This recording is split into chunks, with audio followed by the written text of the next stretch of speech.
SIR पर सबसे ज्यादा विरोध अगर आप पूछे कहां दिख रहा है तो वो बंगाल है। टीएमसी किसी तरह से केंद्र और चुनाव आयोग को घेरने की कोशिश में जुटी है। ममता बनर्जी ने बीएलओ की मौत को लेकर सरकार को घेरा और ममता बनर्जी पूछ रही हैं कि गुजरात, मध्य प्रदेश, राजस्थान में हो रही मौत का जिम्मेदार कौन है।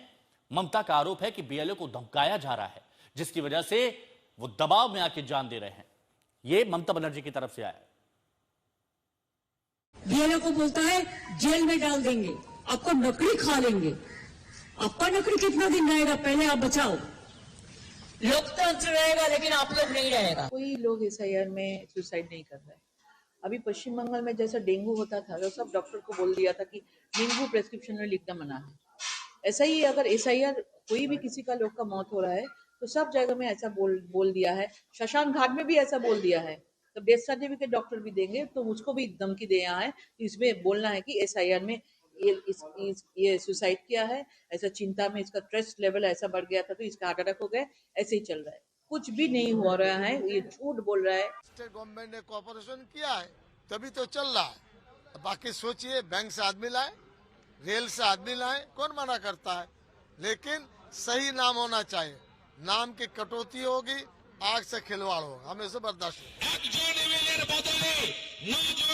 বিধানসভায় পাঠাতে পারেন আর বীরভূম যদি 8 জন 9 জন এমএলএ পাঠাতে পারে, পশ্চিমবঙ্গ বিধানসভায় 3 থেকে 77 হয়েছে, 77টা 177 শুধু সময়ের অপেক্ষা। আপনাদের এই কাজটা করতে হবে।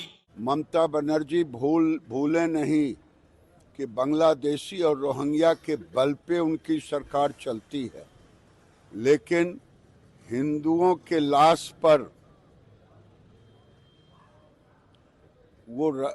वो जिस ढंग से राजनीति कर रही हैं, वो राजनीति अब ज्यादा दिन चलने वाली नहीं। ममता बनर्जी ने कहा कि बीजेपी की नींव हिला देंगे बंगाल में अगर मेरे साथ कुछ भी गलत हुआ तो।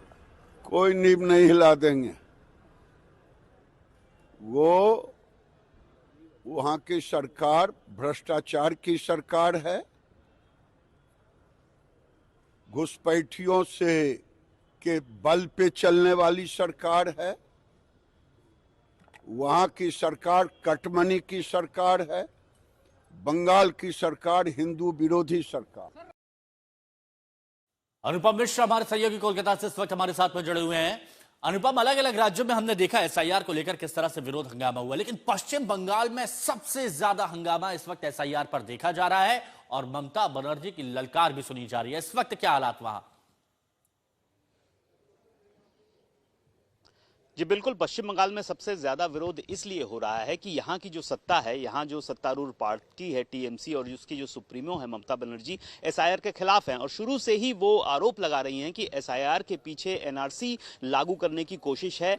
चुनाव आयोग को इसमें जिम्मेदार ठहरा रही हैं, बीजेपी को वो जिम्मेदार ठहरा रही हैं और उनका साफ साफ कहना है कि चूंकि चुनाव है पश्चिम बंगाल में और चुनाव में जो जेन्युइन वोटर्स हैं, टीएमसी के वोटर्स हैं, उनको हटाने की मंशा के साथ ही एसआईआर किया जा रहा है। इसलिए एसआईआर को रोकने की वो मांग कर रही हैं और लगातार जगह जगह रैलियां कर रही हैं और इस बीच में कई मौतें भी हुई हैं। पश्चिम बंगाल में लगभग 3 लोगों ने आत्महत्या की है, 2 लोगों की एक्सीडेंट से मौत हुई है, जो बीएलओ की बात कर रहा हूं। इसके अलावा कई लोगों ने आत्महत्या की है जो जिनका 2002 में नाम नहीं था। तो इन सब मुद्दों पर फिलहाल सियासी पारा पश्चिम बंगाल में चढ़ा हुआ है, गर्म है। एक तरफ बीजेपी है, वो कह रही है कि एसआईआर अगर सही ढंग से लागू होता है तो बांग्लादेशी जो घुसपैठिए हैं, जो पिछले कई सालों में पश्चिम बंगाल में आकर बस गए हैं, जो टीएमसी के वोटर्स हैं, वो हट जाएंगे तो टीएमसी का रहना मुश्किल है, सत्ता में आना मुश्किल है। और यही वजह है कि टीएमसी इसका विरोध कर रही है, जबकि टीएमसी कह रही है कि जेन्युइन टीएमसी वोटर्स को हटाने की कवायद है एसआईआर। तो इसी मुद्दे पर दोनों पक्ष आपस में भिड़े हुए हैं और ये मुद्दा फिलहाल पश्चिम बंगाल चुनाव के लिए सबसे अहम मुद्दा